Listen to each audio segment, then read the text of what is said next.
Listen carefully. Heaven has been whispering your name, and now the whisper turns into thunder. You have felt it, haven't you? That deep stirring in your chest that no distraction can silence. Something sacred is moving through the atmosphere, and it carries your name upon it. God has been silent long enough. The silence wasn't absence, it was incubation. The heavens have been holding a miracle in their breath. And now, chosen one, that breath is being released. You are not here by coincidence. You were led here. You were drawn by a pull that logic can't explain. While the world rushes past, heaven presses pause just for you. Everything that tried to break you, delay you, and blind you was really shaping the vessel that would hold this very word. This isn't just another Friday coming, this is Miracle Friday. The day heaven refused to keep silent any longer. For months you've wondered, why does it feel like nothing's moving? You prayed. You fasted. You wept. And still the silence stretched. But hear this, the silence of God is never the absence of His power. It is the stillness before divine eruption. You were being tested in patience, refined in faith, and matured in trust. Because when the heavens open on this appointed day, you must be ready to carry the weight of the glory that comes with it. There are Fridays, and then there is this Friday, the one God marked before time began. It will not come wrapped in lightning, but in stillness. It will look ordinary to those who have no eyes to see. Yet it will shift the foundations of your life, the alignment of heaven and earth, the unlocking of what was sealed. It begins when you decide to listen. This is why you are hearing this message right now. Heaven has interrupted your routine to bring you into remembrance. You are chosen for what's about to happen. You've been in the quiet. You've watched others move ahead while you felt stuck. But every delay was a disguise of divine timing. Every moment you thought you were forgotten, you were being positioned. God hid you because the unveiling required silence. And now that silence is breaking. You are stepping into a season where the very things that once resisted you will begin to recognize your authority. The earth knows who you are, even when you forget. Stop doubting your worth. Stop letting fear tell you that maybe God changed His mind about you. He didn't. The same God who called you has not gone mute. He has been preparing your hearing. And now, your spiritual ears open. You begin to discern the subtle signs, the quiet wind, the invisible shift that tells you heaven is about to speak aloud. When God can't keep silent any longer, it means the time for manifestation has arrived. There is a reason you are alive to see this Friday. Heaven could have released this word in another generation, but it chose you. You carry a prophetic assignment hidden in your DNA, an assignment that darkness has tried to smother, distract, and confuse, but no more. The silence breaks tonight. Your miracle has been announced in the unseen realm, and its echo is beginning to reach your world. You will know it's real when peace settles where anxiety once ruled. You will feel it when doors that resisted you begin to respond as if they know your name. You will see it when people who once overlooked you begin to sense your shift. For God Himself is preparing to confirm what He whispered long ago. Miracle Friday is not a date, it's a divine intersection. A moment when the supernatural invades the natural, and every promise that seemed delayed suddenly breathes again. Do not fear the change you're sensing. It is not the end, it is the beginning. You have walked through the valley of preparation, and now the mountain of fulfillment rises before you. Step toward it. Speak to it. Claim it. Heaven's silence has ended for your sake. You will hear the voice of God not just around you, but within you. The wind of His Spirit is carrying you toward your moment of manifestation. The Word of God declares in the book of Psalms, chapter 50, verse 3, "Our God comes and will not be silent, a fire devours before Him, and around Him a tempest rages."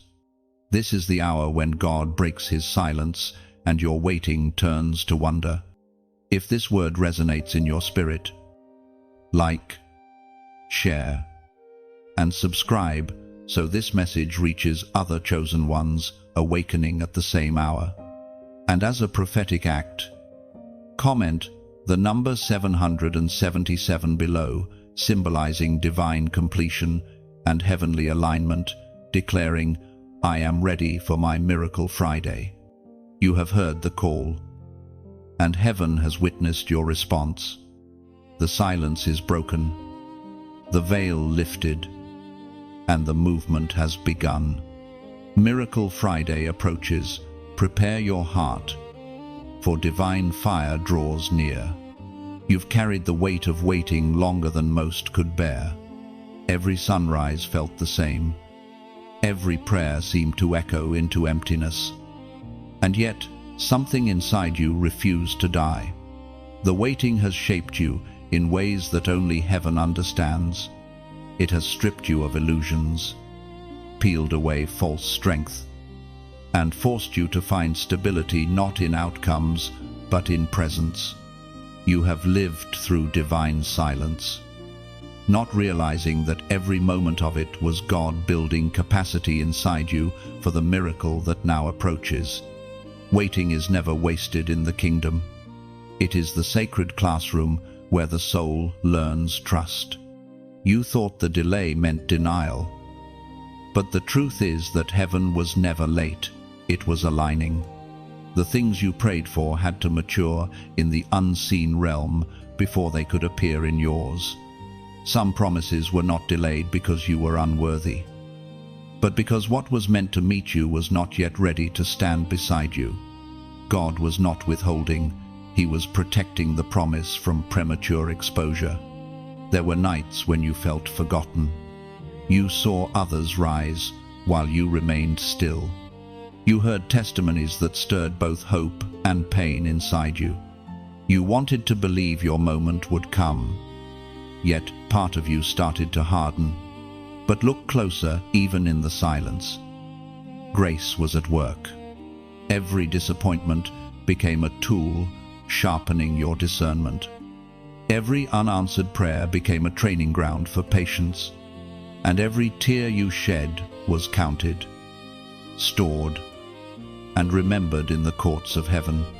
The waiting season is not a prison, it is a womb. You have been hidden, not buried. There is a difference. Buried things decay, but hidden things grow. You are growing, even when growth feels like stillness. In the unseen soil of time, your roots have gone deep, and when roots are deep, storms cannot destroy what is planted. That is why the waiting has been long, because what God is building in you cannot be shaken easily. You may not have noticed it, but the evidence of change has already begun. The way you perceive struggle has shifted. The way you interpret silence has softened. You used to see delay as rejection. Now you begin to recognize it as redirection. You used to fight against what was not happening. Now you rest in what will surely come. This is how heaven trains its chosen ones, not with ease, but with endurance. Do not despise the season of obscurity. It is the proving ground of the anointed. David was anointed long before he was enthroned. Joseph was destined long before he was delivered. The waiting carved them into vessels that could hold the promise without losing their humility. You are in that same shaping process. The glory that is coming demands a foundation strong enough to carry it. That is why heaven has been silent, It was strengthening your structure. Even when you could not hear him, God was speaking through events, through pauses, through the ache in your spirit. The ache itself was communication. The longing was prophecy. The hunger you felt was heaven's signal that something greater was on the way. You were not waiting for God. God was waiting with you. His silence was not abandonment, it was partnership in disguise. When the fullness of time arrives, the silence breaks like dawn breaking through clouds. Suddenly, everything that made no sense starts aligning. The pain begins to form patterns. The prayers begin to bear fruit. You will look back and see that nothing was random, not even your frustration. Every delay was strategic, every detour intentional. And when it finally comes together, you will realize God was never slow. He was exact. Heaven's clock does not run by human time. What feels like a lifetime to you is a blink to eternity. But the blink of heaven is enough to change your life forever. You are approaching that blink, the divine moment when the waiting ends and manifestation begins. As the prophet wrote in the scroll of Habakkuk, chapter 2, verse 3, "For the revelation awaits an appointed time, it speaks of the end and will not prove false. Though it lingers, wait for it. It will certainly come and will not delay." The word appointed is your anchor. It means the delay is not accidental, it is scheduled. Heaven does not forget its calendar. The moment written for you is still on time. The weight of waiting was never punishment, it was preparation. The pressure was proof that something precious was forming. So hold your peace and lift your head. For the one who promised is faithful, and the silence is already beginning to tremble. Even in this final stretch of stillness, heaven is closer than it appears. Every unseen motion, every quiet breath, carries divine intention, preparing to unfold before your eyes. You are standing at the edge of fulfillment, the hush before the trumpet. Hold steady, your faith has matured, and the long night is about to give birth to dawn. You have felt it, the tug in your spirit, that restlessness that refuses to be soothed by distraction. It isn't anxiety, it's awakening. There are moments when heaven brushes against your soul so lightly that the world mistakes it for unease. But deep within, you know it's more than coincidence.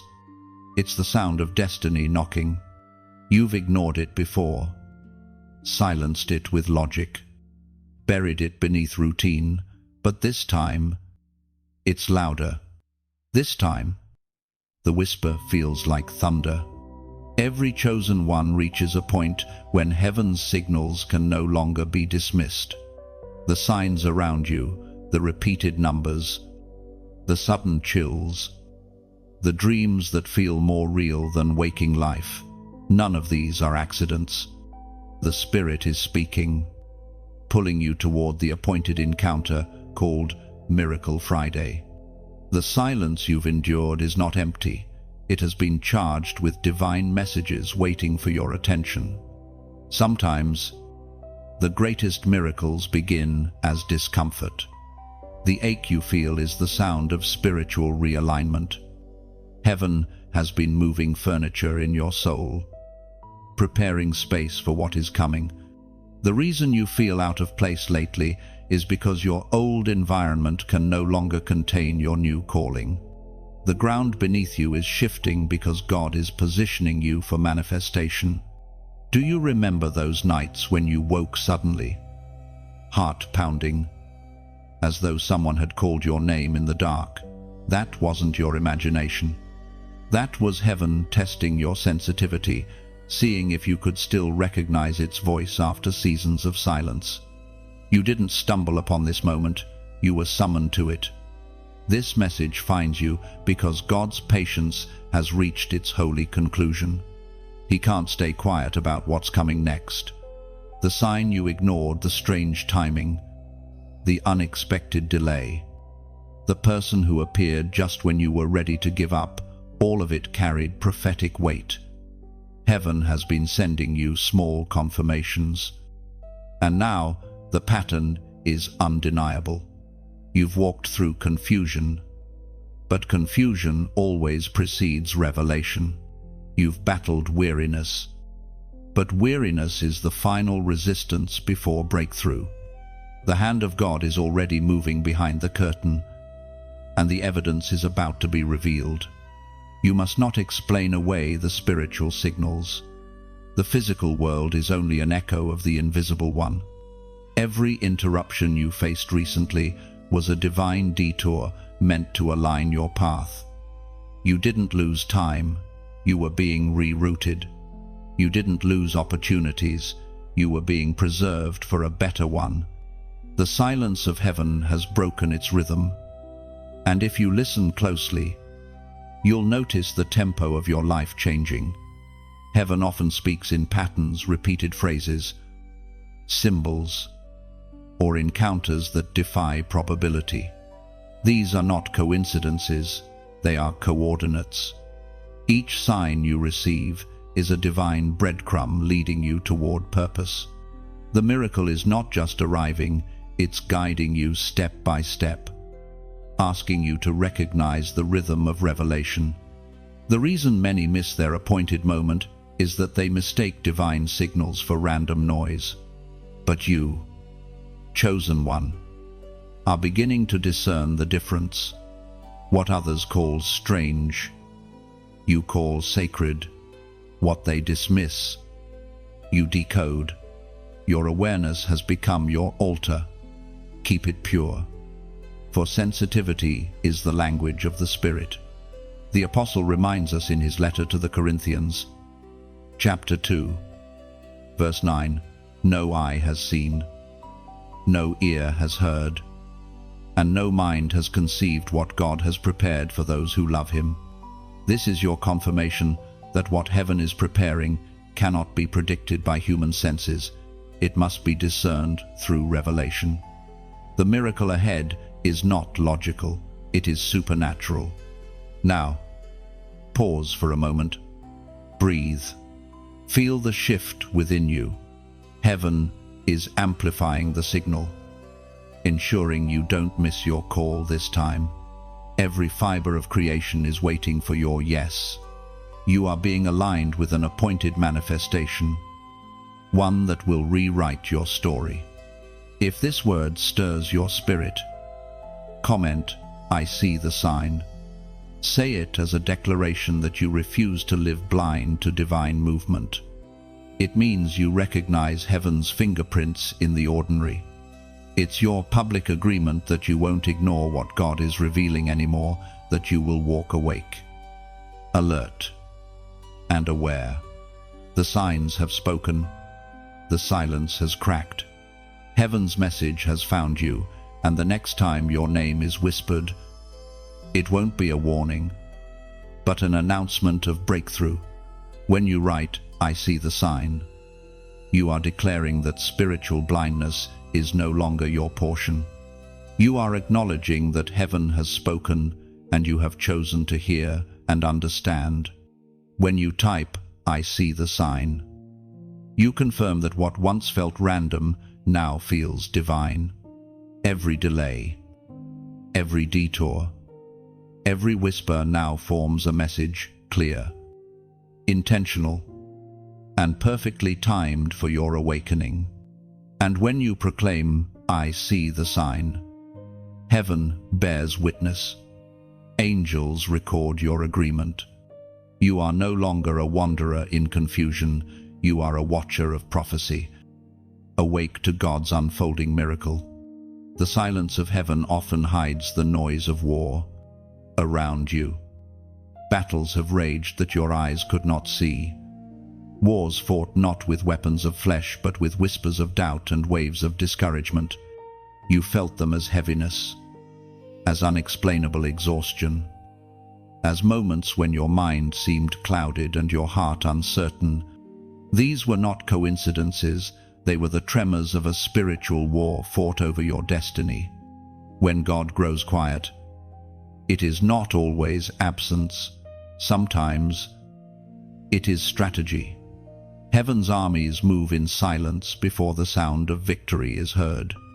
Every chosen one must walk through this invisible conflict. The enemy does not waste his energy on the indifferent. He targets those who carry divine purpose. The greater your assignment, the more determined his resistance. You have not been under attack because you are weak. You have been under attack because you are marked. The pressure around you is proof of the value within you. The opposition you face is the echo of your importance in the spirit realm. There were days when you felt surrounded, when it seemed like darkness pressed from every side. But what you did not see was the shield around you, divine protection that never slept. Heaven has defended you in ways you will never fully understand. Every plot that should have broken you was intercepted. Every curse that should have taken root was reversed. Every weapon that was formed was dismantled before it reached you. God has not been silent because he is distant. He has been silent because he was fighting for you behind the veil. There is a spiritual war for your focus, for your peace, and for your obedience. The enemy knows he cannot steal your calling, so he tries to steal your clarity. If he can confuse you long enough, you will surrender what was always yours. That is why confusion comes right before clarity, because clarity exposes the schemes of darkness. Do not mistake the fog for failure. It is the camouflage that heaven uses to move unseen. When you felt weary for no reason, it was not just fatigue, it was the residue of unseen resistance. But the same spirit that raised Christ from the dead now rises within you, reminding you that darkness cannot drown light that refuses to go out. The more you worship in warfare, the more confused your enemies become. Your praise disorients them. Your persistence dismantles them. Every time you kept praying when you felt nothing, you were striking unseen walls. Every tear shed in faith was a weapon. Sometimes the enemy's loudest threat is silence, making you think God's quietness means defeat. But heaven's stillness often means victory has already been declared. When the enemy stops attacking openly, it's because his access has been denied. He resorts to whispers because he can no longer approach directly. You have outgrown his tactics. The storms that used to scare you no longer shake you. You have learned to discern peace even in pressure. That is the mark of a mature warrior. The time of hidden battles is almost over. The invisible conflict that once drained you is reaching its conclusion. You will soon see the evidence of every unseen victory. Doors will open not because you pushed them, but because angels did. People will favor you, not because of your charm, but because heaven whispered your name in their dreams. What was once blocked is about to flow. The spiritual resistance is collapsing, and the silence of God will soon give way to the sound of answered prayers. The hardest seasons are the holiest ones. The nights you thought you were losing were the nights heaven recorded your endurance. You didn't just survive, you won in silence. You may not have trophies, but you carry authority. Every trial you endured without quitting became a testimony waiting for its stage. This is why heaven can no longer remain silent, because your endurance has reached maturity. And now reward is required by divine law. The voice of God thundered in the book of Exodus, chapter 14, verse 14. The Lord will fight for you. You need only to be still. Stillness is not weakness, it is spiritual confidence. To be still is to acknowledge that God has gone before you into battles unseen.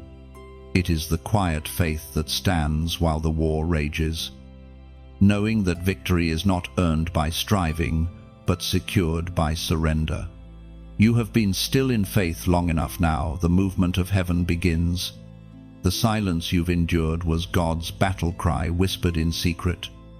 And soon, the results of that war will become visible in your world. When you stand in peace amid the chaos, remember that peace is proof that the war has already been won.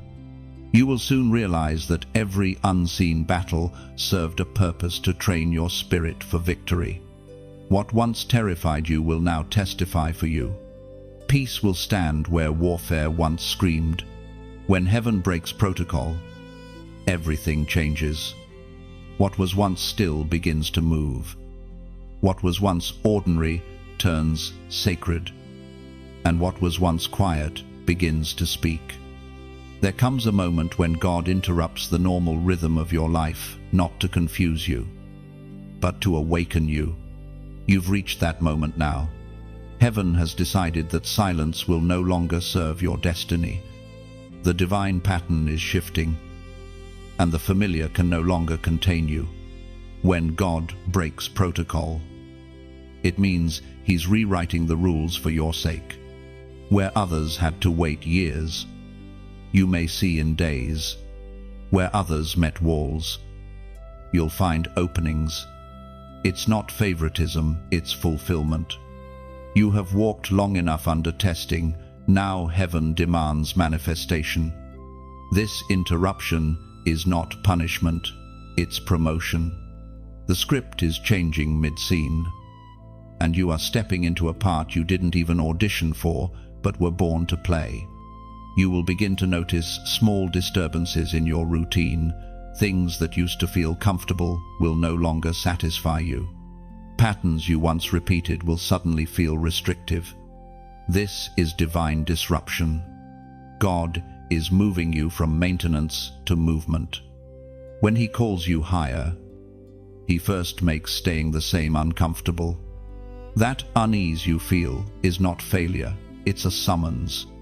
When heaven breaks protocol, it often begins in silence. A door closes. A plan falls apart. A delay stretches longer than logic allows. But in that space of confusion, the divine hand is reordering your steps. You are not losing your place.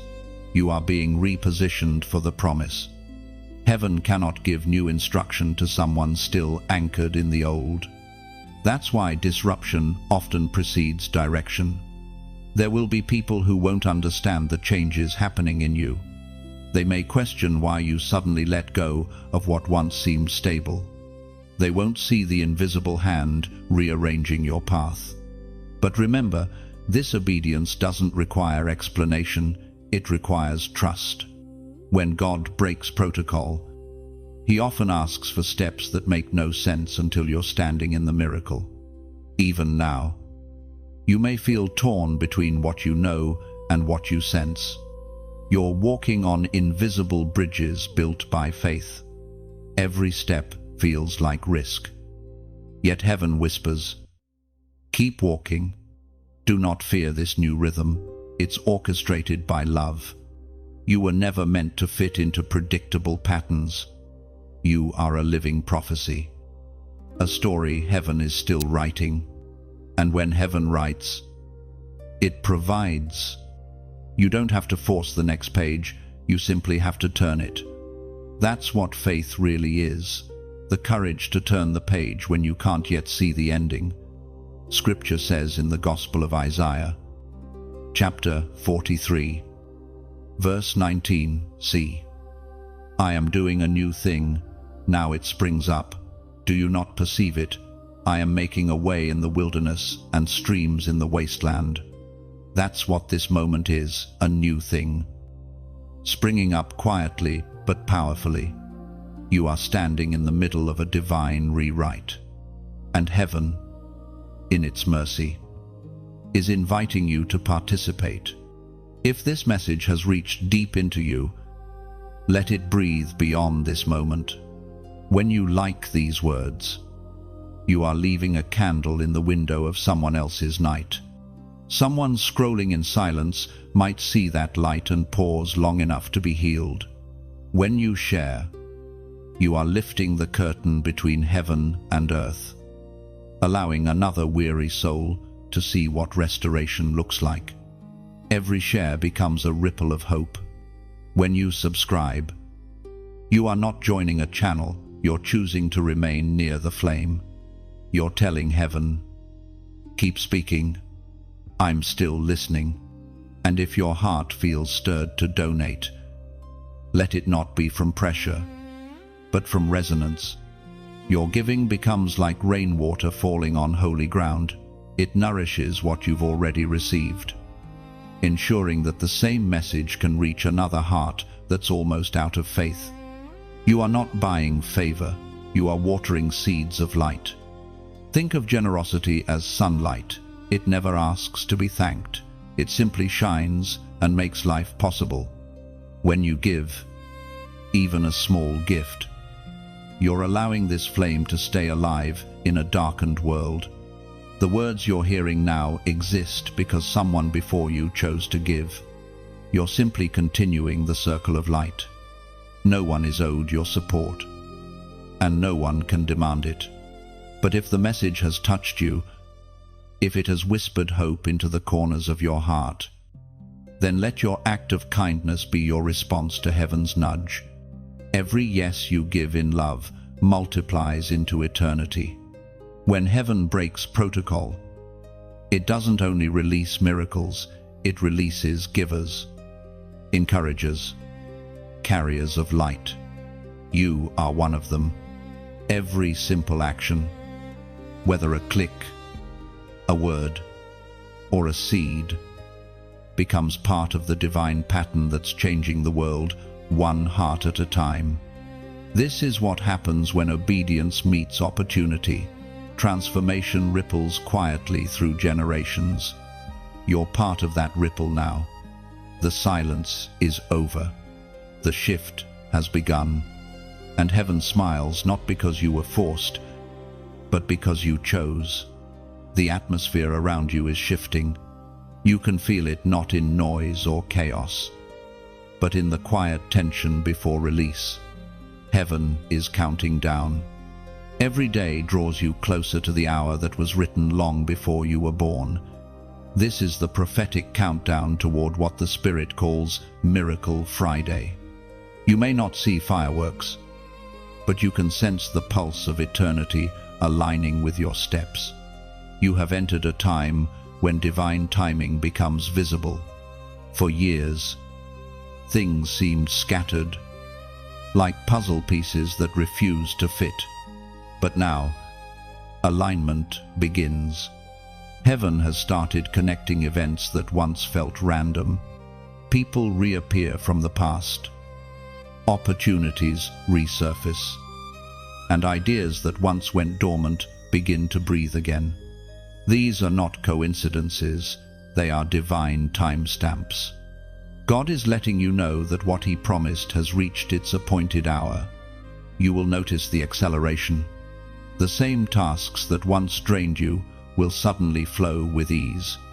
Where doors were shut, they will open without force. Even your atmosphere will respond. Conversations, dreams, and inner nudges will carry prophetic rhythm. Do not dismiss these as emotions. They are signals that the countdown has begun. Heaven moves with precision. And when the clock of God starts ticking audibly in your spirit, it means manifestation is already in motion. Still, the countdown requires discipline. This is not the time to grow distracted by temporary noise. Stay alert. Many will sense something shifting, but fail to interpret it. The enemy will try to send false signals to confuse you.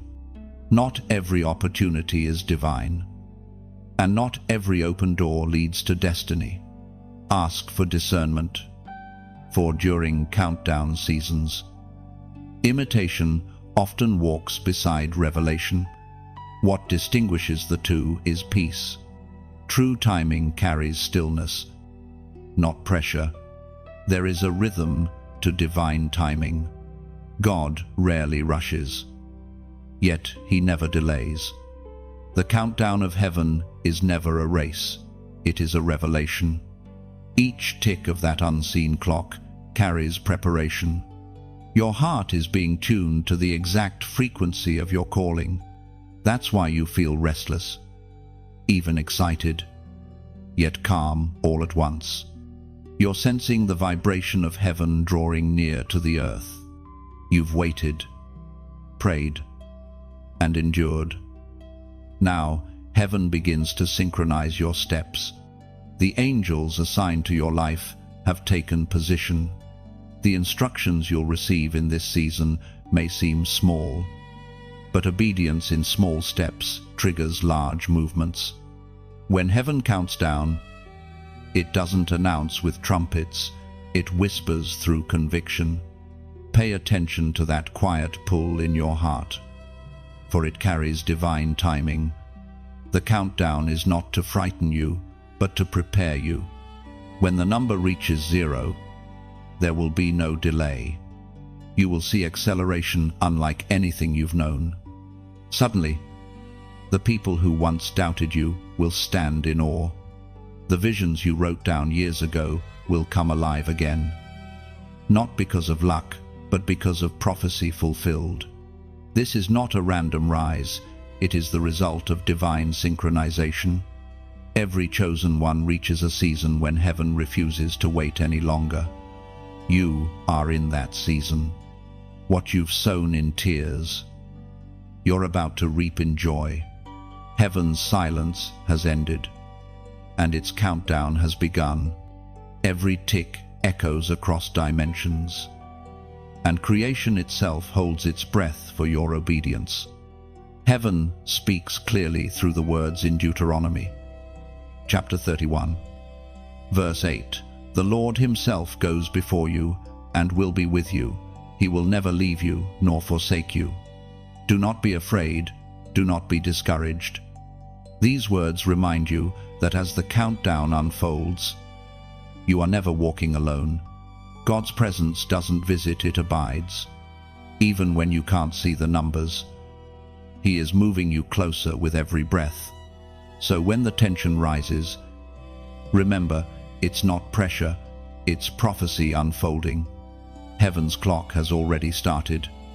The countdown continues. And when it strikes completion, you will stand inside what you once prayed for. If this word witnesses with your spirit, comment the number 333 below.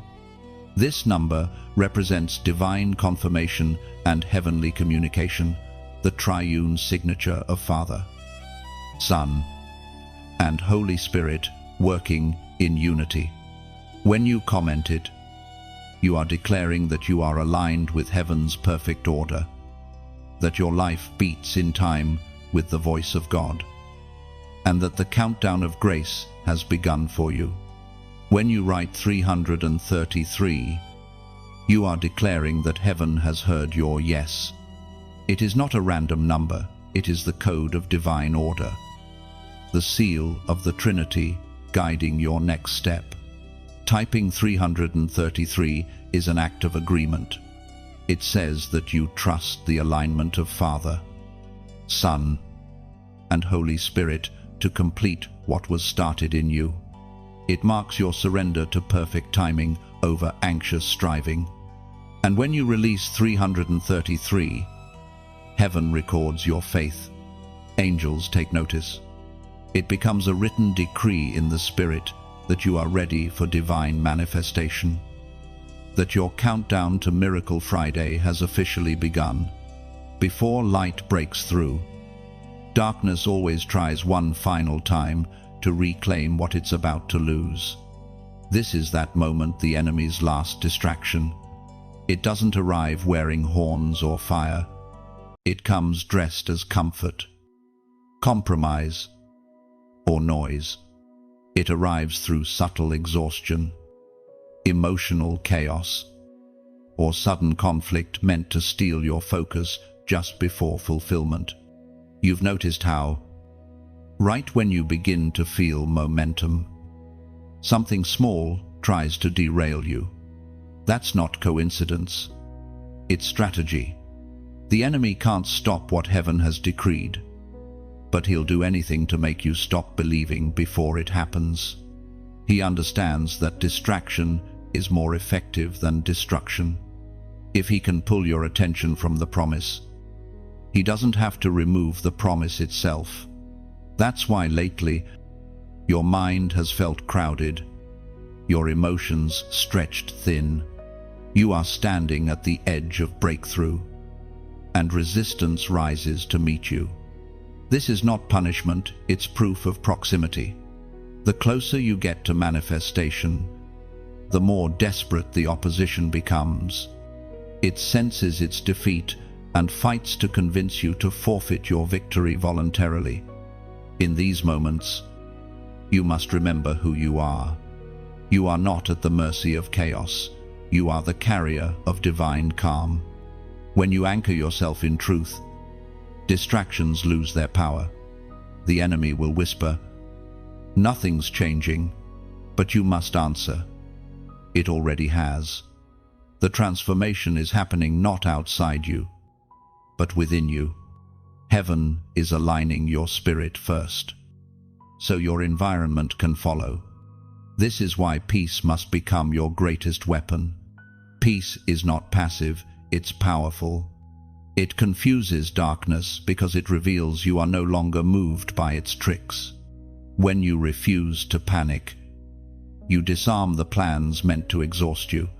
The enemy's greatest weapon is urgency without direction, rushing you to move before God speaks, or to react before heaven finishes its work. But divine timing doesn't panic. It prepares. The final distractions before destiny are always disguised as good things. They'll look like harmless delays, enticing relationships, or appealing opportunities that pull you just slightly off the path. They won't appear evil, they'll appear almost right. That's why discernment matters now more than ever. In this final stretch, the question is not, is it bad, but is it mine? Even a blessing out of season can become a burden. When fatigue hits, do not mistake it for failure. Fatigue is not a sign that you've gone the wrong way. It's evidence that you've been carrying weight worth fighting for. Heaven will not allow you to reach the threshold only to fall short. The spirit inside you will strengthen what remains. You may feel weary, but you are not weak. You are being refined. Every distraction that once captured your focus now exposes itself as trivial. You've grown. You see differently. The key to surviving the final distraction is simplicity. Return to what you know: worship, prayer, stillness, obedience. Don't chase the noise. Let the noise fade around you. The moment you simplify, you regain clarity. When your mind quiets, your spirit hears again. The enemy can mimic opportunity, but he cannot counterfeit peace. Follow peace, not pressure. You will know the distraction's time is over when what once provoked you no longer affects you. That is victory. That is growth. When you choose stillness instead of reaction, you've already won the unseen war. You are no longer the same person who began this journey. You are stronger, sharper, and more sensitive to heaven's rhythm. The final distraction was meant to expose your maturity, and it has. Soon, you will see why the delay occurred. You'll understand that this storm was not to destroy you, but to test the integrity of your faith. It proved that your devotion wasn't built on feelings, but on covenant. You stayed even when you felt nothing. You believed when nothing moved. That kind of faith terrifies darkness. As was spoken in the sacred texts of old, in the book of James, chapter 4, verse 7, submit yourselves, then, to God.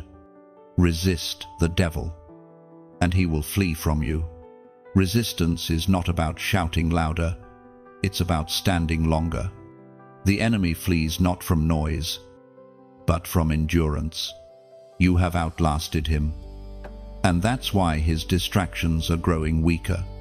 Every whisper of doubt will soon be drowned out by the roar of fulfillment. So hold steady. The final distractions are dissolving. The storm is exhausting itself, and as it fades, the horizon of your Miracle Friday begins to glow brighter.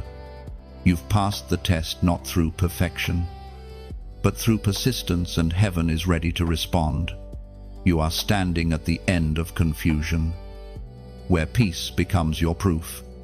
Every shadow breaks apart under the light of obedience, and the noise finally bows before your stillness.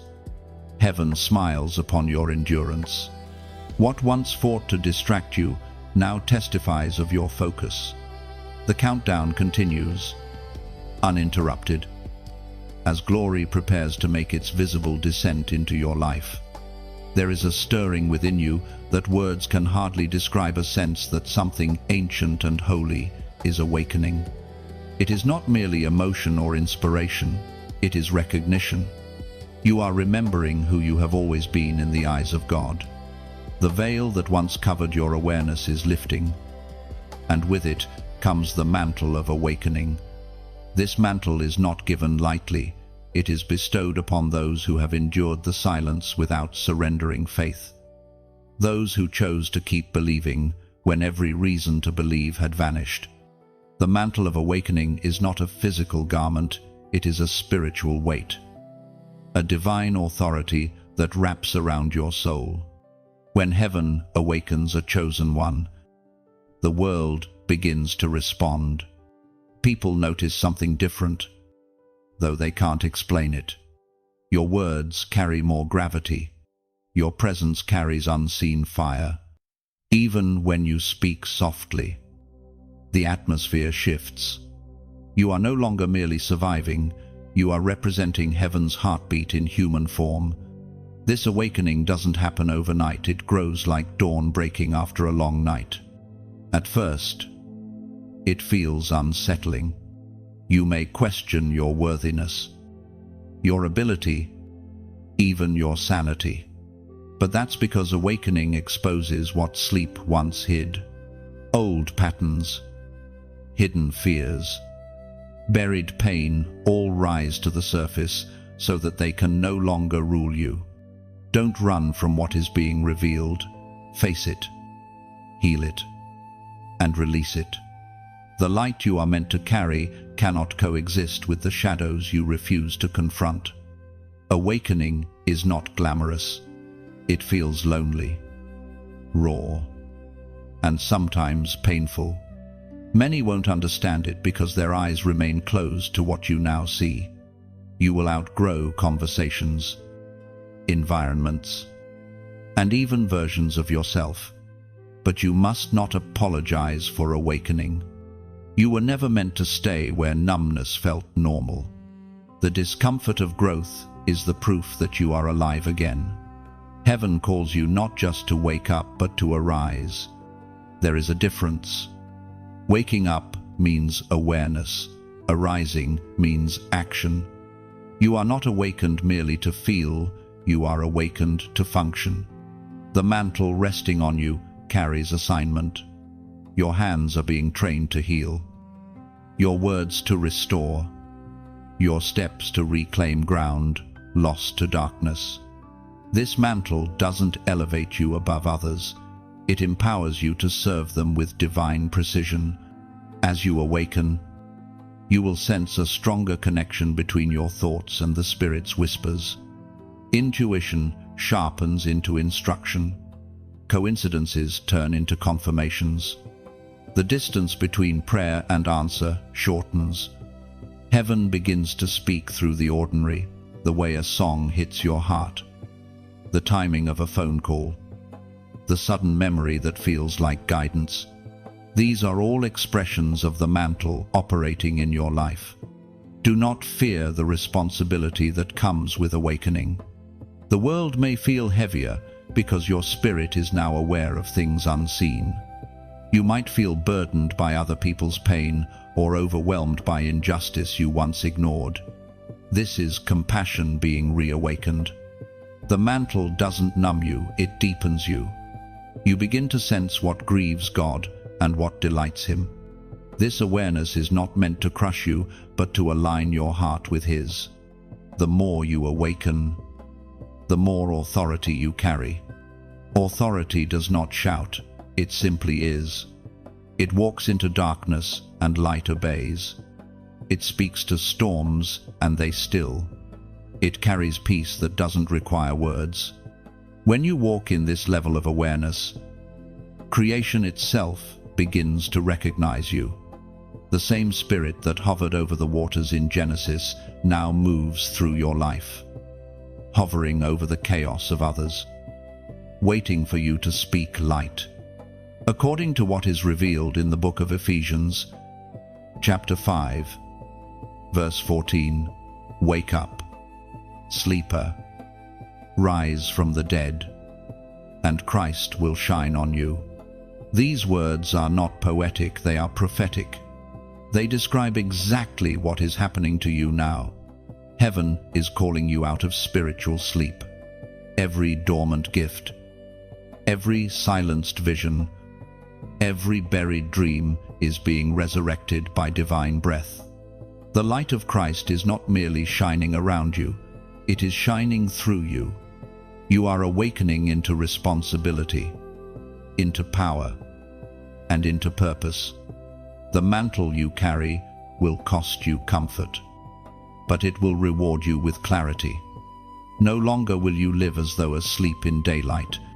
You are the dawn itself, a vessel of light sent to announce that the night is ending. Do not shrink from the calling that accompanies awakening. Heaven trusted you with this season because it knew your endurance had been proven. You are not fragile. You are fire wrapped in grace.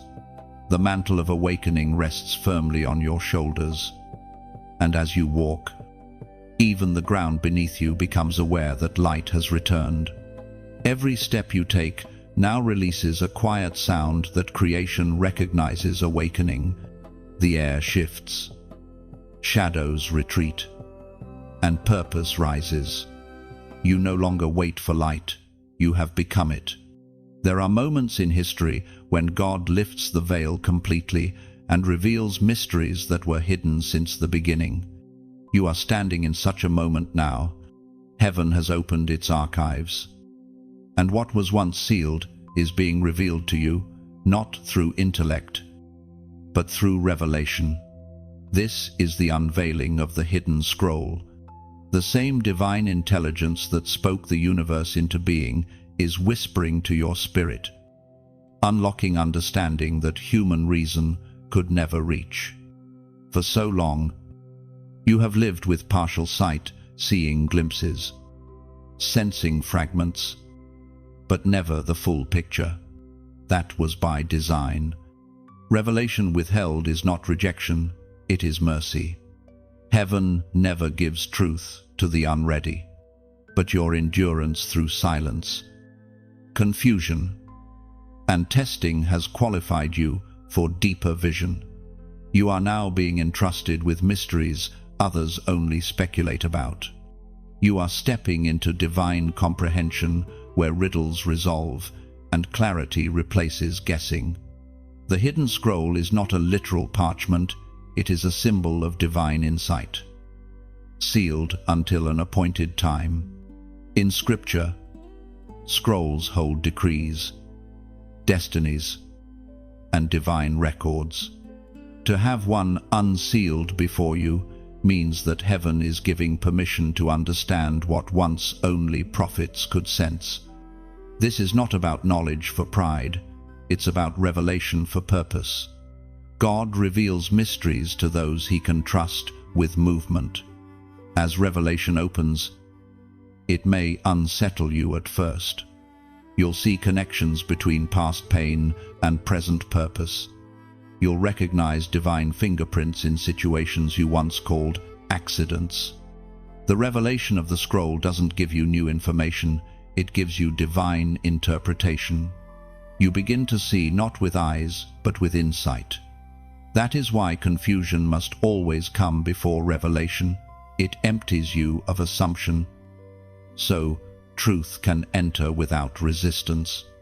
There are dreams you dismissed as meaningless that will now begin to speak again. Old journals will suddenly make sense. Scriptures you once read casually will blaze with fresh fire. The same verses will sound like new voices.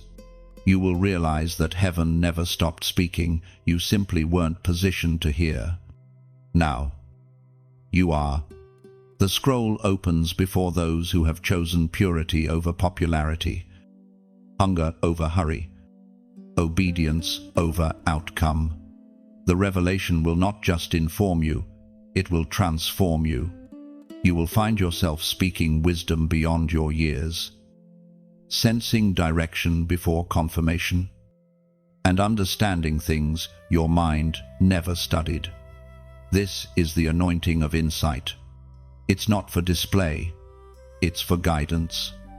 You are being trusted to carry what others will need in the days ahead. Guard what is revealed. Not everything heaven shows you is meant to be shared immediately. Some truths must mature in silence before they can manifest in power. Joseph spoke too soon and faced betrayal.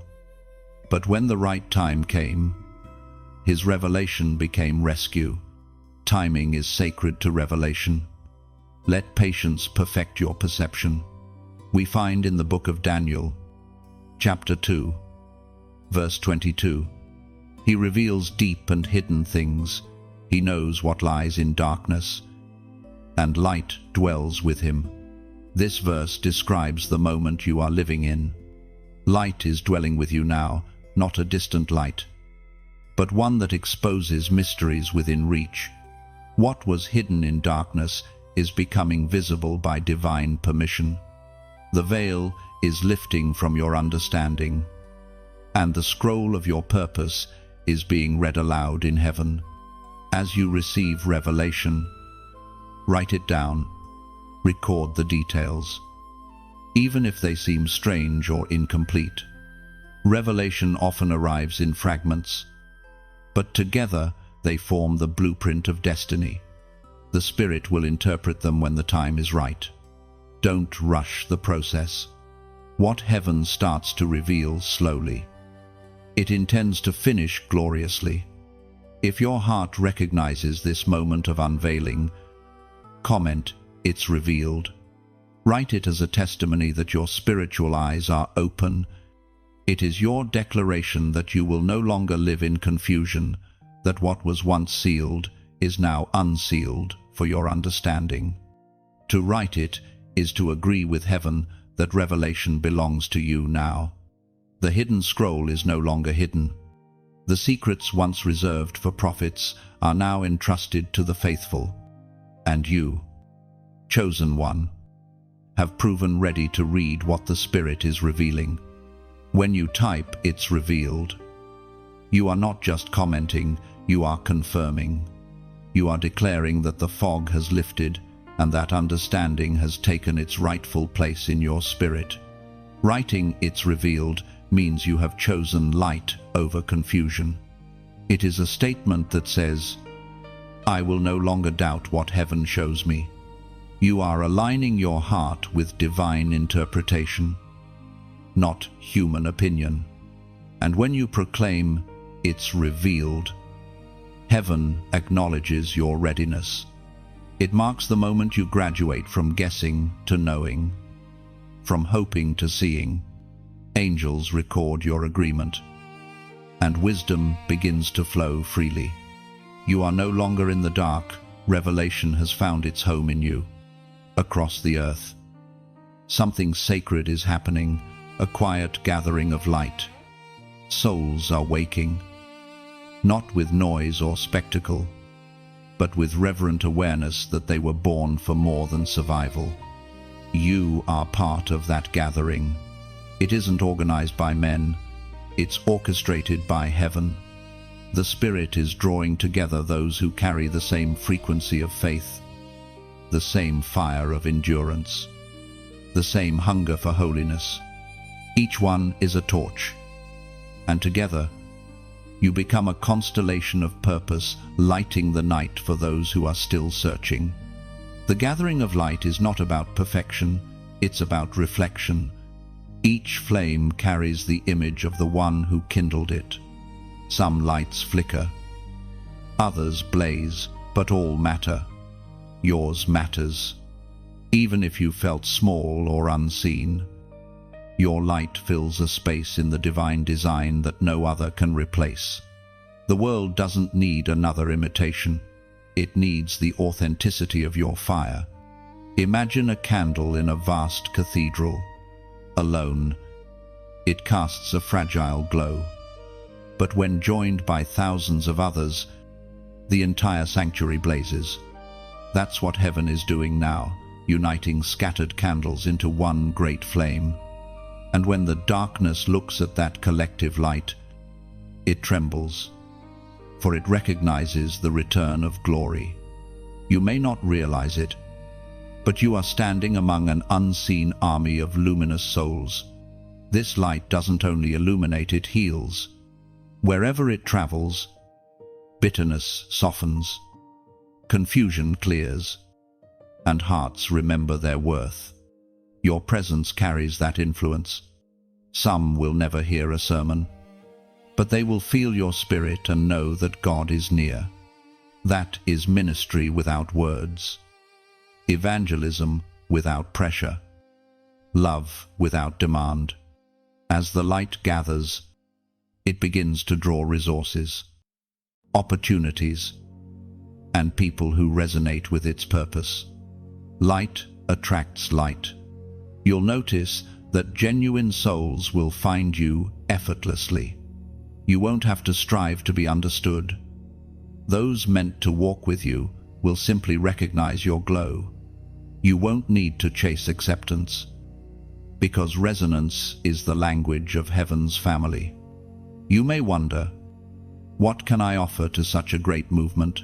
The answer is simple: yourself, your obedience, your story, your faith, your small acts of kindness.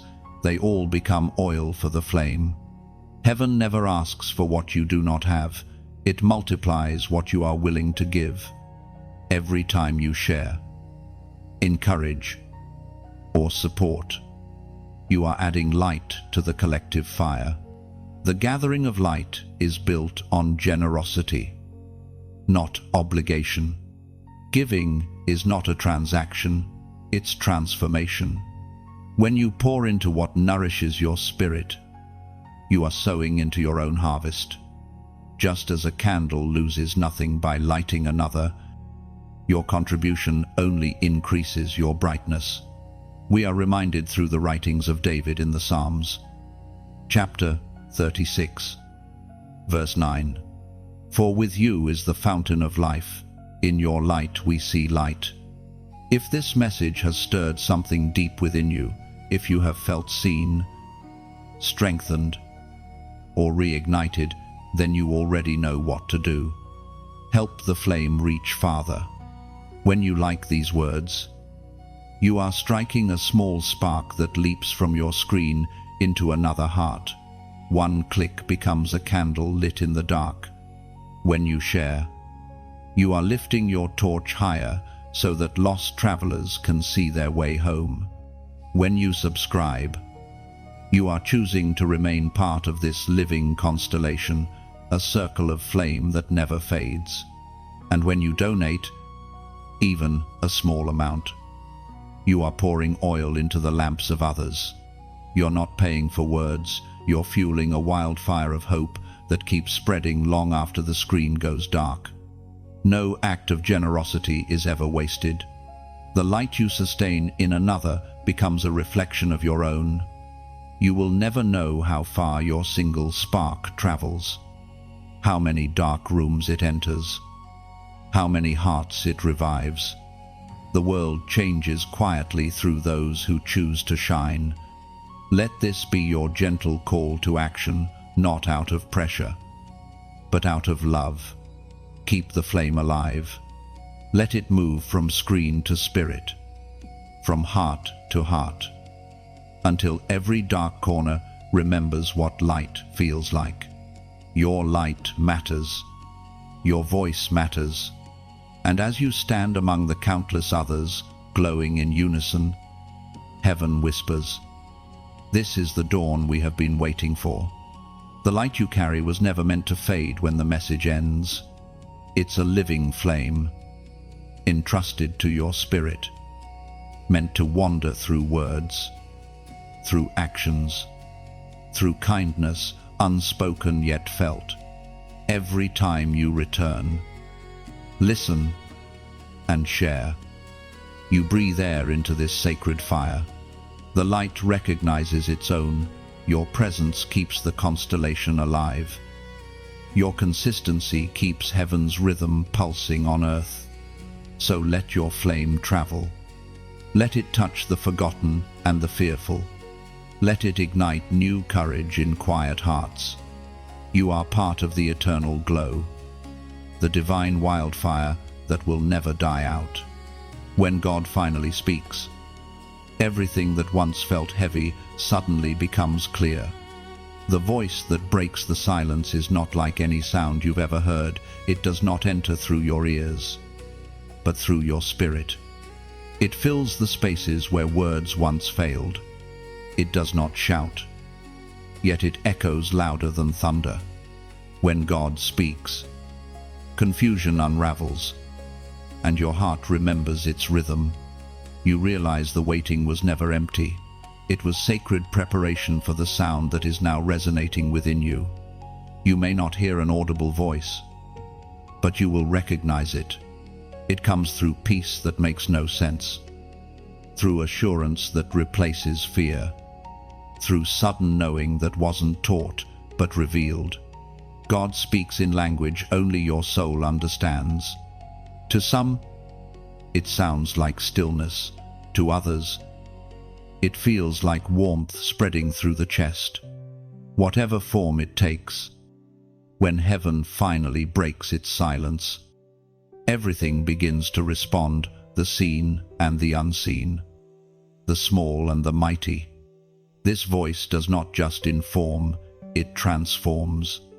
When it speaks, mountains move, hearts soften, and timelines accelerate. The words of heaven are not mere sounds, they are living forces. They carry creation's original frequency. When God speaks over your life, reality bends to obey, opportunities align, paths straighten, and even the storms that once roared against you begin to calm. You might wonder, why now? Because timing is everything to God.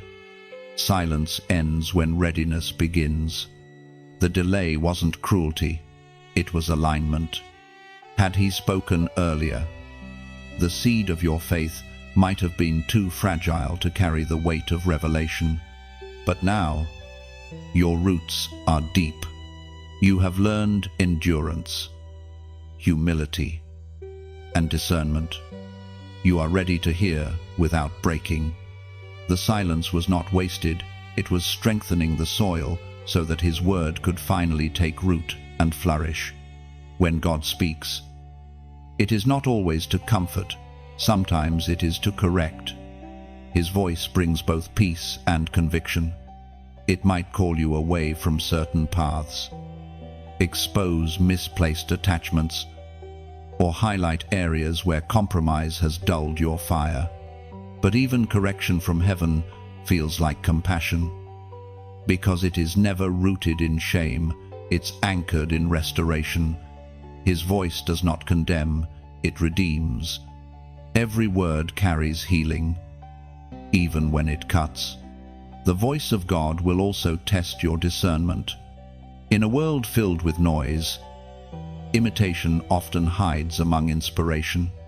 Many voices claim divine origin, but only one brings peace that surpasses understanding. That peace is your compass. When you feel the deep calm that silences your inner storm, you've heard the authentic sound of heaven. Every counterfeit fades before that peace, as his voice begins to echo in your heart. Don't rush to speak, listen longer. Revelation is not meant to be handled hastily. There are moments when silence after his word is as holy as the word itself. Let his message settle before you move. Some instructions are meant to marinate in your spirit before becoming movement in your life. When you act too quickly, you risk carrying an incomplete instruction. But when you wait until peace confirms it, even your smallest step carries divine backing. The voice that breaks the silence doesn't just call you forward, it calls you inward. It draws you back to the center of who you were always meant to be. It reminds you that you were never forgotten, never overlooked, never forsaken. Every silence was a setup. Every pause a prophecy waiting for this sound. You'll know you've truly heard him when fear loses its grip. Suddenly, you no longer worry about outcomes, you simply obey. That's the power of divine speech. It replaces anxiety with assurance. It turns hesitation into holy confidence. You no longer chase signs, you carry them. You no longer beg for proof, you become it. The Spirit spoke through the prophet Jeremiah. Chapter 33, verse 3. Call to me, and I will answer you, and tell you great and unsearchable things you do not know. These words are more than promise, they are invitation. God doesn't just speak for you to listen, he speaks for you to know. Every revelation he gives is an unveiling of himself. His voice is not separate from his presence, it is his presence. When you hear him, you encounter him. When you respond, you become part of his unfolding story. And so, the silence that once felt endless now becomes holy memory, a reminder that God's quietness is never absence, and his voice always arrives right on time. You will find yourself whispering back, not out of fear, but out of awe, because when heaven finally speaks, every unanswered question becomes unnecessary, and every wound finds its healing in the sound. The voice that shakes the silence has found you. Let it echo in your bones. Let it write its rhythm into your heartbeat. The God who once seemed quiet is now speaking your name again, and the universe itself pauses to listen. The moment has come, the Friday of divine exchange. It does not arrive with trumpets or lightning, but with a sacred stillness that feels like the world has taken a deep breath. Heaven leans close to earth, and what was once broken begins to trade places with what is whole. This is the mystery of the exchange: sorrow for joy, captivity for freedom, ashes for glory. Everything that felt wasted is being rewritten. Everything you lost is being repurposed. God is performing the quiet miracle of reversal. Divine exchange is not about transaction, it's about transformation. It's the moment when heaven trades your weariness for strength, your despair for hope, your silence for song. What you offer is surrender, what you receive is restoration. This Friday, heaven does not come to collect what you owe, it comes to return what was stolen. You will sense it not as noise, but as release. There will be a moment when your chest feels lighter, your thoughts clearer, your heart steadier. That is not emotion, it's the evidence of exchange.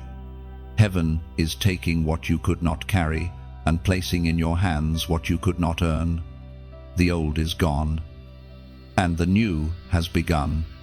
This exchange has always been the heart of God. Even in Scripture, divine exchange marked every act of redemption: beauty for ashes, mourning for dancing, weakness for strength.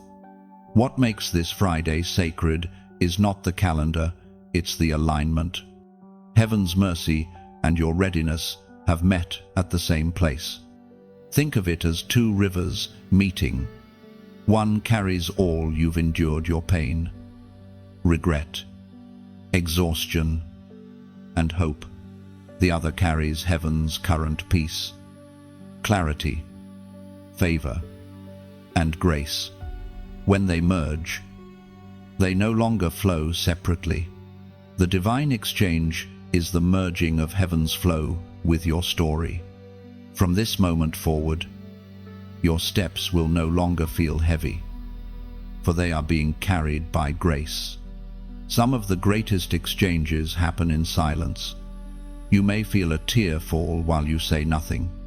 You may feel the urge to forgive someone who never apologized. You may suddenly release the need to understand what hurt you. Those are exchanges happening unseen. Heaven doesn't need an audience to perform miracles. It only needs permission. And your surrender is that permission. As Jesus himself declared in the Gospel of Matthew, chapter 11, verse 28, "Come to me, all you who are weary and burdened, and I will give you rest." That is the sound of divine exchange. You come with burden, you leave with rest. You come with fragments, you leave with peace. Nothing is wasted, everything is redeemed. The shift may not be loud, but it will be lasting. People will notice it before you do. Your laughter will sound lighter. Your words will carry warmth again. Your eyes will reflect life instead of fatigue. This is what happens when divine exchange takes place. The soul becomes luminous again. You are not stepping into a new chapter. You are stepping into a new atmosphere. The air around you feels different because heaven has rewritten the frequency. Things that once resisted you will now recognize you. Blessings that once delayed will start to accelerate. It is not coincidence, it is completion. The exchange has been made. When you realize what has just occurred, gratitude will rise like fire in your chest. You won't be able to explain it fully, but you'll know you're standing in a moment that eternity planned. The God who once seemed silent now smiles through your circumstance, and his peace becomes your proof. This is the meaning of Miracle Friday. It's not about receiving more, it's about becoming whole. Heaven has traded your heaviness for harmony. You're striving for stillness. You are walking proof that what was broken can become beautiful again. If this word resonates deep in your spirit, comment the number 555 below. This number represents grace multiplied, a divine signal that change has completed its cycle and new life has begun. When you type it, let it be a prophetic act, a way of saying, "The exchange is complete in me." Your comment is not ritual, it's recognition. You're acknowledging what heaven already accomplished. You're standing in agreement that this Friday is not ordinary, it's divine. Rest now. The exchange has been made. Heaven has spoken, and earth has responded. You are no longer who you were yesterday. The miracle is in motion, and the peace you feel is its first evidence. When you write 555, you are declaring that the storm has ended and grace has taken its place. It is your way of saying, "I accept the exchange.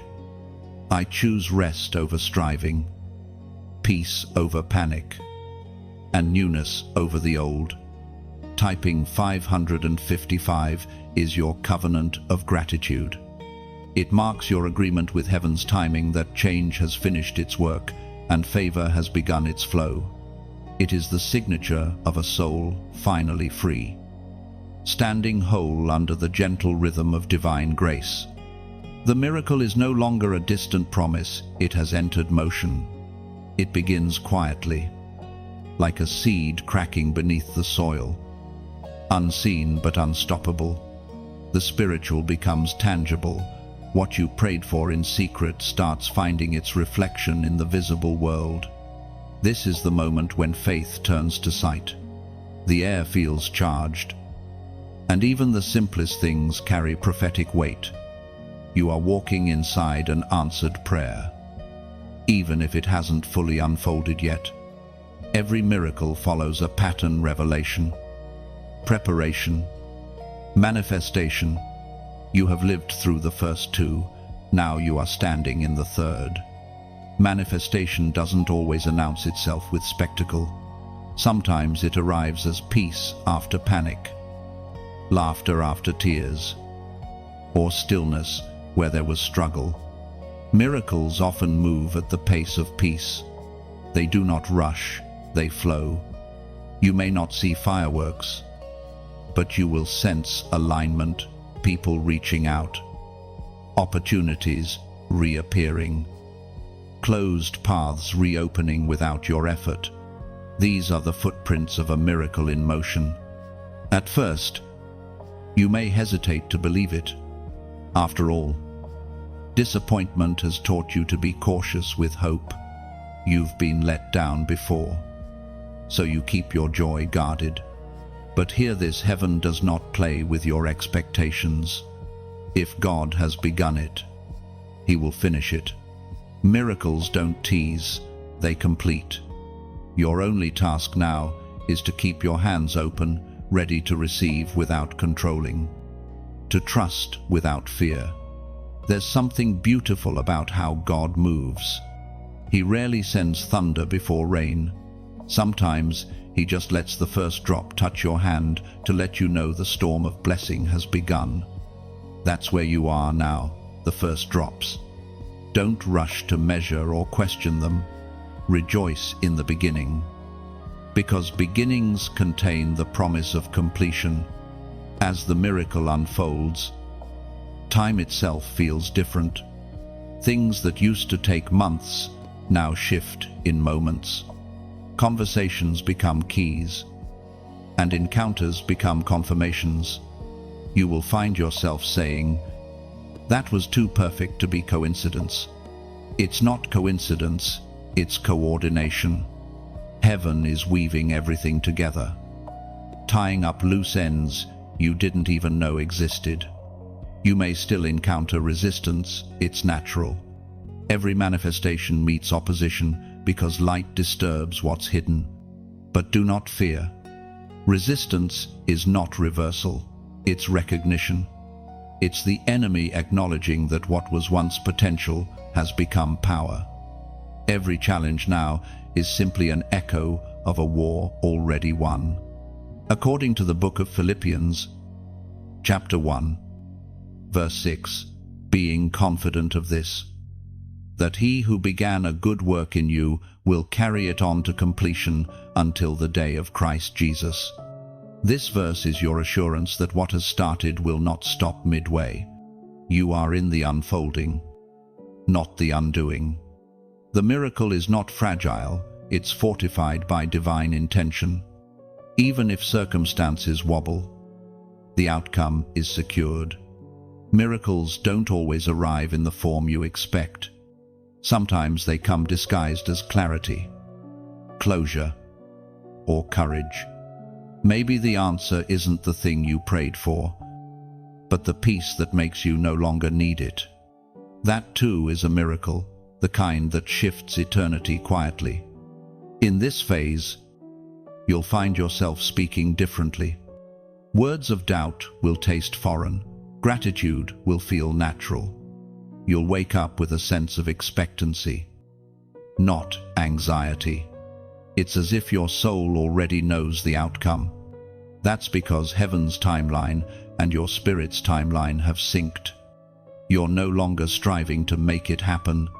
You're walking with what's already happening. Miracles are not accidents, they are invitations. God performs them not to impress you, but to remind you that partnership with Him is powerful. You prayed, heaven moved. you believed. Creation responded. It was never about deserving, it was always about alignment. When others see your transformation, they'll call it luck or timing, but you will know it was design. You'll carry this awareness quietly, not as pride, but as peace. You'll walk lighter, speak softer, and look at the world with eyes that see purpose where others see randomness. That's the true mark of someone living inside a miracle. They recognize grace even in small things. And as this miracle continues to unfold, remember, you are not the only one it touches. Every answered prayer creates ripples. The peace you carry spreads to those near you. The favor on your life becomes shelter for others. The miracle was never meant to stop with you, it was meant to move through you. So, walk gently, aware that you are now a living testimony of God's timing. Don't chase proof, you are the proof. Don't demand validation, your peace is validation enough. Let your life become a quiet demonstration that heaven keeps its word. What began as faith has become fulfillment. What started as prayer has become presence. The miracle is in motion, and it will not stop until it has completed its purpose.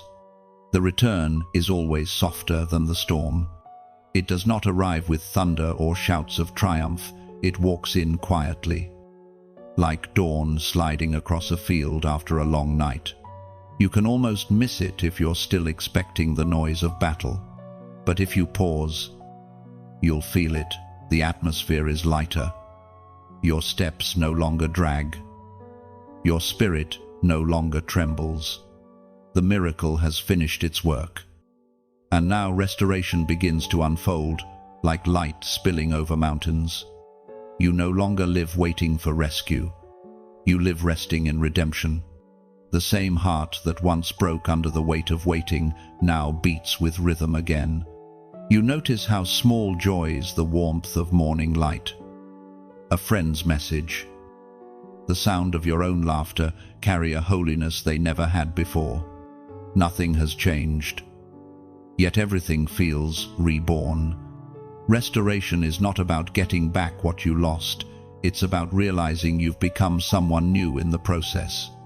What once seemed stolen now feels irrelevant, because you have grown larger than your loss. The old version of you could not have carried this level of peace. The wilderness you walked through was not wasted. It expanded your capacity for grace.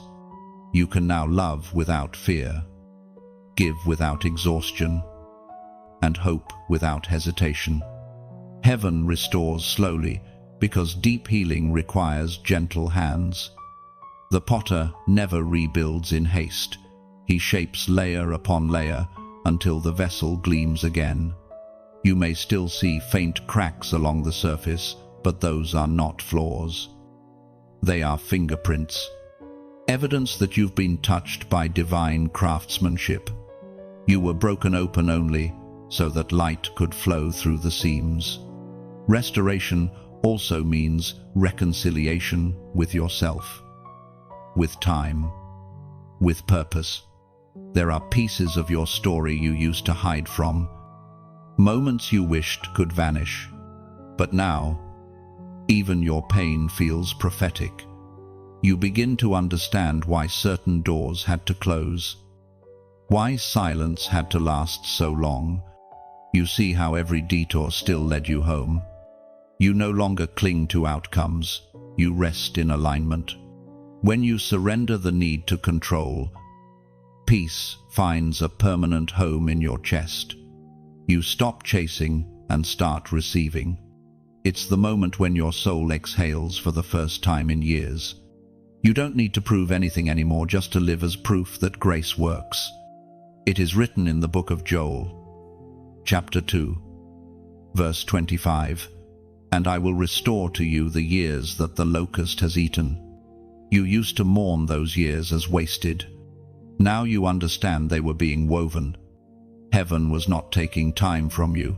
It was filling your time with meaning. Every empty season became a seedbed for this fullness.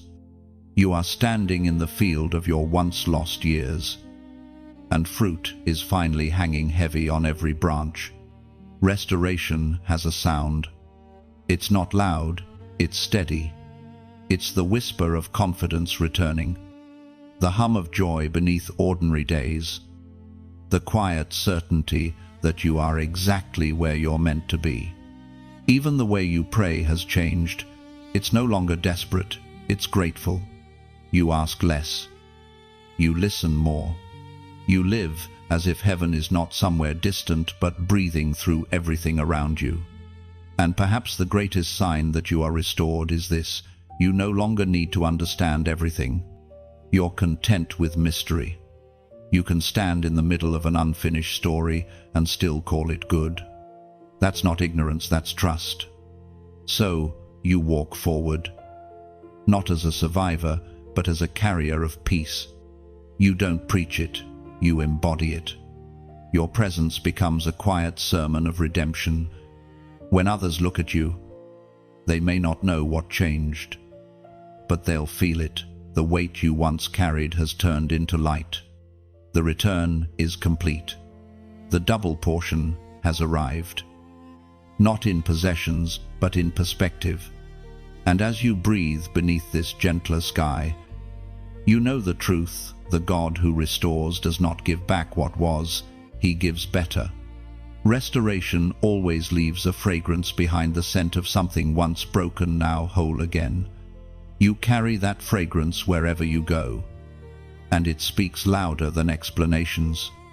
People sense peace before you speak a word.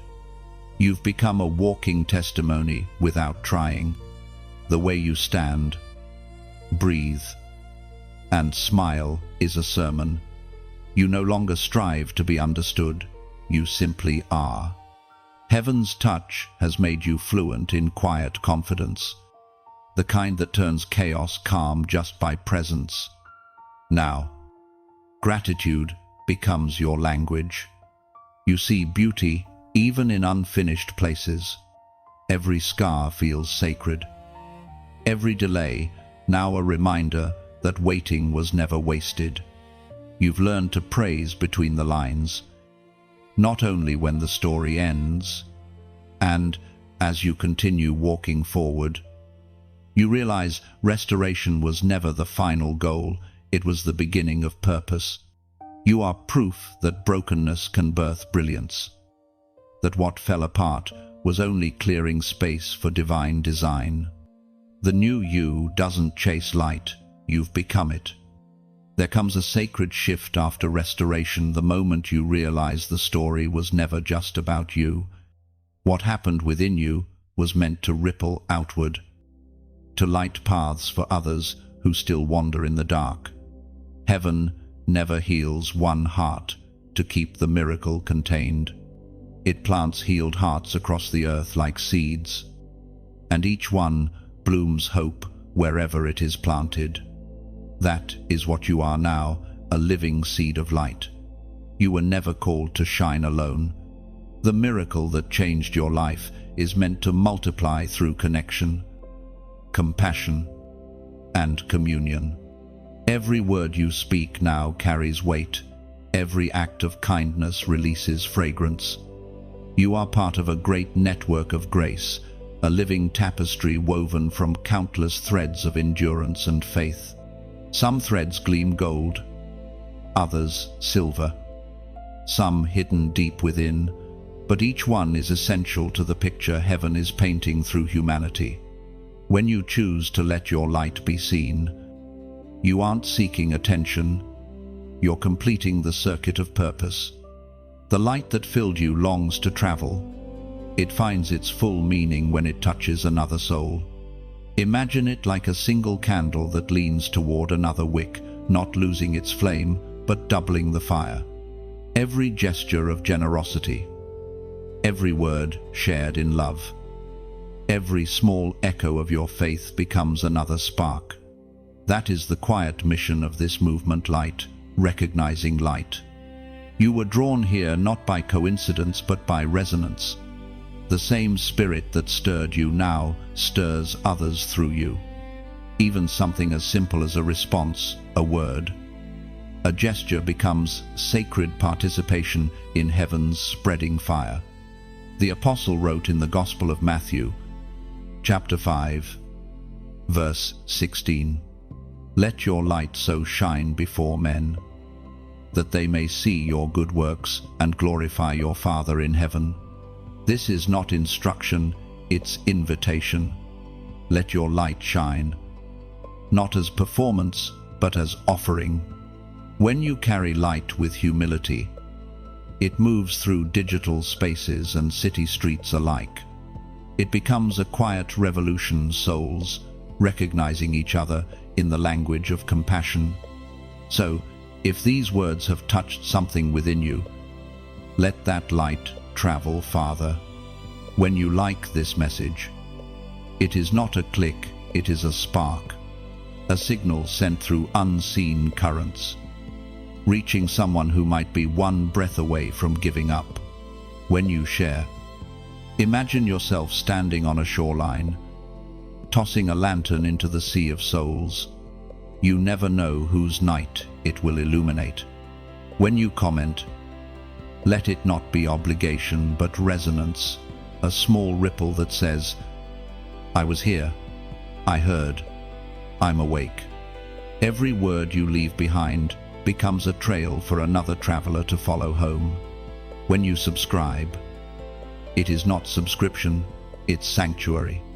You are choosing to keep walking with those who burn for the same truth, building a community where light never dims, even when the world grows cold. And if you feel that holy tug within the quiet whisper that says, "Give," let your donation be like pouring oil into a lamp. It is not payment, it's participation. You're helping the flame remain steady so that someone, somewhere, can feel this same warmth tomorrow. Even the smallest gift becomes kindling for 1,000 unseen fires. Generosity in this form isn't about money, it's about motion. Every act of giving sends light further, making sure no one walks alone. You are not funding words, you are fueling healing. You are saying to heaven, "Keep the light moving." There's no pressure in this. Heaven never forces, it invites, like the gentle tide that asks the shore to yield. Giving is meant to feel natural, rhythmic, and free. You give because the flame within you recognizes the purpose of keeping others warm. You share because the joy inside you refuses to stay silent. You stay because you know this isn't just content, it's connection. What began as a whisper has become a wave, and you are part of it. Every time you act in light, heaven echoes your movement with blessing. Every seed you release comes back, multiplied, not always in form, but always in peace. So let this be the moment you lift your lantern higher, not out of duty, but out of devotion. Let it travel beyond you. Let it tell the world that light still lives here, that goodness still grows here, that heaven is still speaking through willing hearts. The story continues, not because you were convinced, but because you chose. And that choice made quietly in the stillness of your own spirit changes more than you'll ever know. Every small act of light you release joins an unseen constellation, stretching far beyond your reach. Somewhere, a weary heart will breathe easier because your flame refused to fade. And when heaven looks down, it won't count numbers, it will count sparks. Yours will be among them, glowing, steady, proving that love still lives. After the roar of miracles and the rush of revelation, there comes a silence unlike any before, not the silence of waiting, but the silence of peace. It is the quiet that follows victory, the stillness after the final note of a long, powerful song. Heaven has finished speaking for now. The miracle has settled, and you, once trembling between hope and fear, now rest within the calm that only divine completion can bring. This silence is not empty, it is full. It hums with the weight of fulfillment. The air itself feels softer, charged yet gentle, as if creation has taken a deep breath with you. The angels who once moved swiftly now linger in stillness, watching as peace descends like morning light over the horizon of your soul. You've stepped into the Sabbath of your journey, the holy rest that follows divine work. Here, you learn to live without striving. The season of wrestling has ended, the season of walking begins. It's a strange transition, for after so much movement, the mind is tempted to seek new battles. But peace requires trust. It is the discipline of stillness, the art of not rushing what heaven has already finished. You don't need to prove anything anymore. The fruit of obedience now speaks louder than your words ever could. In this calm, your senses sharpen. You begin to notice the small, sacred details, the laughter that sounds lighter, the breeze that feels cleaner, the way time no longer feels like pressure but presence. Life itself slows into clarity. You are not waiting for another miracle. You are learning to live as one. Sometimes, the silence after glory feels strange because we are conditioned to equate motion with meaning. Yet, this is where the deepest transformation takes place. Roots grow in stillness, not in storms. Peace does not mean nothing is happening. It means everything is finally happening at the right pace. Heaven is no longer rushing to catch up with your prayers. Your life has caught up with heaven's rhythm. This silence is also sacred space for reflection. You begin to see how every trial wove together to form this tapestry of grace. The very events that once made you question God's presence now become proof of His precision. What you once cursed as chaos now reveals itself as choreography. Each disappointment, delay, and detour work together to guide you here to this quiet, holy contentment. As written in the book of Psalms, chapter 46, verse 10, "Be still, and know that I am God." Those words have never sounded truer. Stillness is no longer something you endure, it's something you crave. In it, you meet the heartbeat of the one who never left you. You find that peace is not found in answers, but in awareness. Awareness that He is here, that you are safe, that nothing needs to be forced. It is in this quiet that revelation matures. You understand truths you once only repeated. You see how mercy operates not just in miracles but in maintenance, the daily grace that holds everything together when emotion fades. The silence after glory is where wisdom takes root. You begin to live not by excitement but by endurance, not by noise but by knowing. This stillness is also the reward of surrender. You have stopped fighting battles that were never yours to win. You have learned that peace is not the absence of conflict, but the refusal to be ruled by it. The silence is not God ignoring you, it's God trusting you.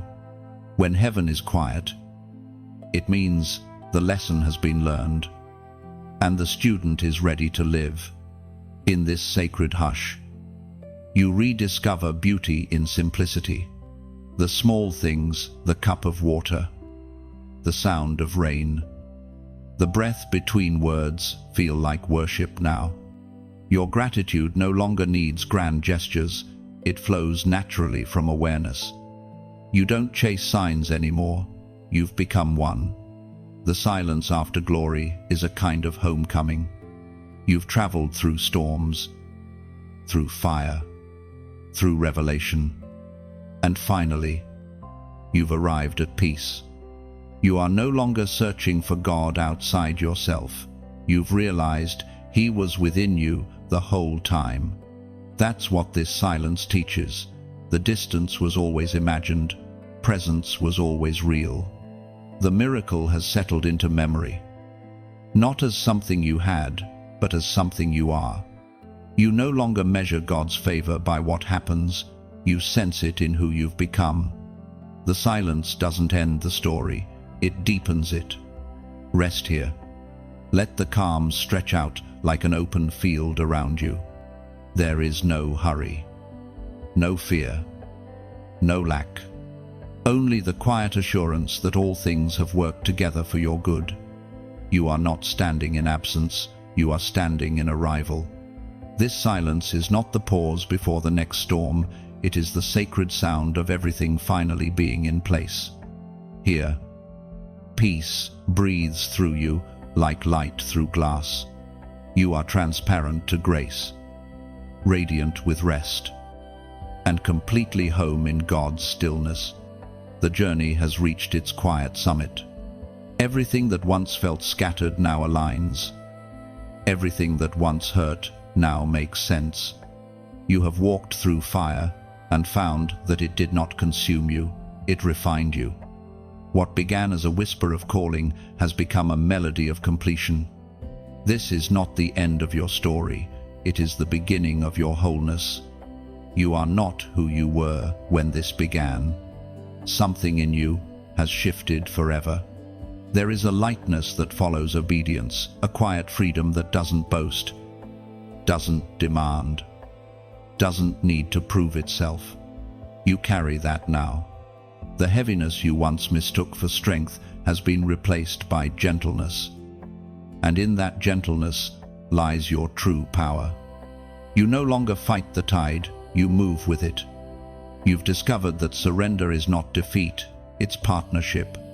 Heaven moves best through those who have stopped resisting.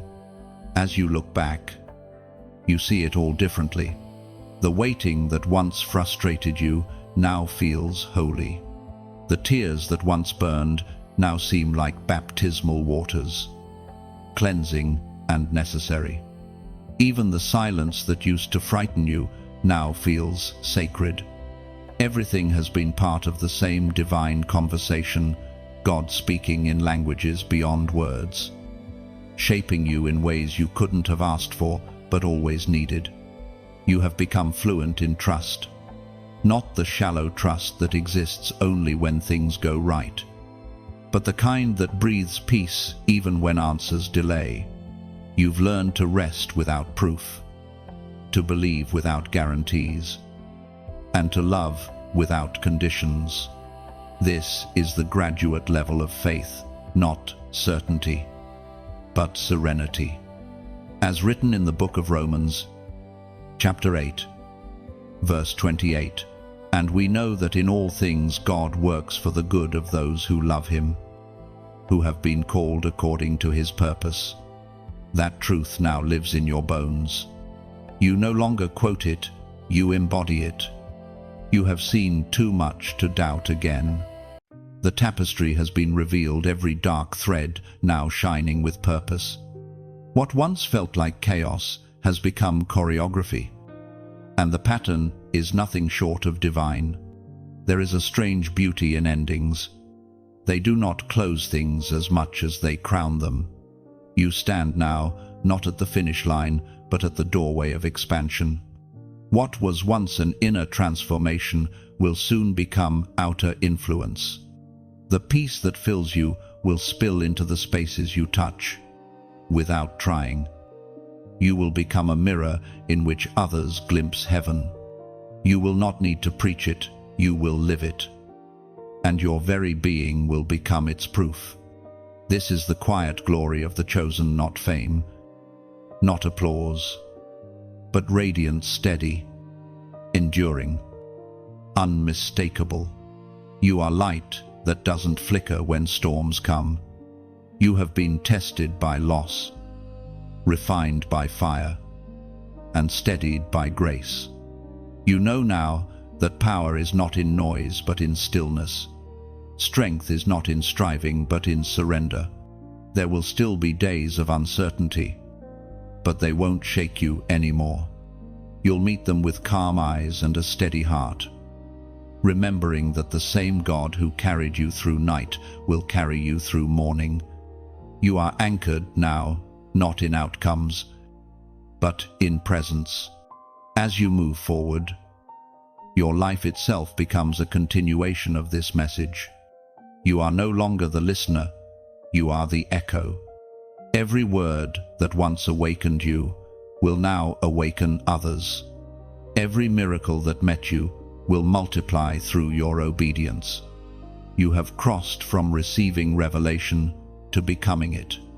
And when the world grows loud again, and it will, you'll carry this silence inside you like a sanctuary. No matter where you go, peace will find you. It will remind you of this very moment, this still point where heaven touched earth and called you whole. Nothing has been wasted. Every delay, every heartbreak, every long night has been redeemed into wisdom. The voice that once seemed far away now breathes through every part of your being. You don't chase his presence anymore, you carry it. You don't beg for light, you've become its reflection. So walk gently. Chosen one. The path ahead is not uncertain, it's unfolding. The same hands that led you through shadows now guide you into brilliance. You have passed through fire and come out as gold. This is the sound of arrival. Not triumph shouted from rooftops, but peace whispering from within. It is finished. And it is beautiful. You have crossed the threshold where striving ends and serenity begins. The heavens no longer feel distant, they pulse through your every breath. You are not waiting for glory anymore. You are walking inside it. Let this peace travel with you like a sacred scent, wherever you go. May others breathe it in and remember, light is real. Love endures, and God never leaves. And now, the story comes full circle. Heaven has spoken. The silence has turned to song. And you, yes, you stand as living proof that divine timing never fails. This message was never about reaching an ending, but about awakening to a beginning that never stops. You are no longer just hearing words, you are becoming them. Every breath, every step, every quiet choice from this moment forward echoes eternity. The light you've carried through this journey now calls to be shared. When you like these words, it is not routine, it is recognition. It is the small flame of agreement that says, yes, I see it, I feel it, I am part of it. When you share, it's as if you are releasing a dove into the wide sky. Somewhere, a soul still trapped in darkness will see its wings and remember that freedom is possible. That single act can become someone's turning point. When you comment, you carve your name into the flow of this moment. It's not about visibility, it's about legacy. Your words become a marker of faith that time cannot erase. When you subscribe, you are not following a channel. You are choosing to stay within the rhythm of revelation, keeping your light close to others who burn for the same truth. And if your spirit whispers to give, then let your donation be like pouring oil into a lantern. You're not paying for words, you're fueling the flame that keeps hope alive for those who still wander. Every seed you sow carries light beyond your sight, into hearts you'll never meet, but heaven surely will. This is not a farewell, it's a continuation. The light moves on through you. Keep shining, keep sharing, and keep becoming everything heaven ever saw in you.